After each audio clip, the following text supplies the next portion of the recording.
نماز با جماعت کے اختتام پر علی رب کا نعرہ بلند کیا جاتا ہے. ایسی مسجد میں جو آدمی نماز سے پرہیز کرتا ہے اس کو کہتے ہیں یہ گمراہ ہو گیا. علی رب کا نعرہ لگا ہے. انا للہ و انا الیہ راجعون. الٹا چور کوتوال کو ڈانٹے.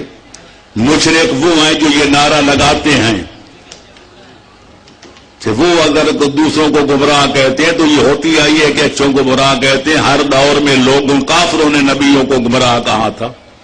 انک فی ضلال قدیم انک فی ضلال مبین. کافر نبیوں سے کہتے تم گمراہ ہو, کھلی ہوئی گمراہی میں ہو. تو کوئی نئی بات نہیں ہے. جو خود مشرک باللہ ہے اس کو کیا حق پہنچے کہ مومنوں کو بے ایمان کہے. علی امام ہیں, علی رب نہیں. علی امام ہیں, پیغمبر کے قائم مقام ہیں. علی نبی بھی نہیں. لہذا جو ان کو اللہ کہتے ہیں وہ خارج از اسلام ہے. جو ان کو نبی کہتے ہیں وہ ختم رسالت کا منکر ہو کر اسلام سے خارج ہے. علی جو ہیں اللہ کے ولی ہیں, پیغمبر کے بلا فصل وسیع ہیں. اور یہی ہمارا مذہب ہے, یہی ہمارا کلمہ ہے, لا الہ الا اللہ محمد الرسول اللہ علی ولی اللہ. کلمہ آدمی کو یاد رہ جائے تو کبھی کلمہ پڑھنے والا قیامت تک گمراہ نہیں ہو سکتا. کلمے میں کہتے ہیں علی اللہ کے ولی ہیں, کہ نعرہ لگانو تو کوئی علی رب تے کوئی علی اللہ.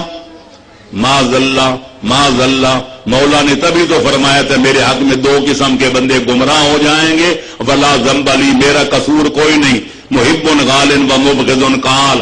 ایک وہ نادان محب جو محبت کی رو میں بہ کر مجھے میرے مقام سے بڑھانے کی کوشش کرے گا.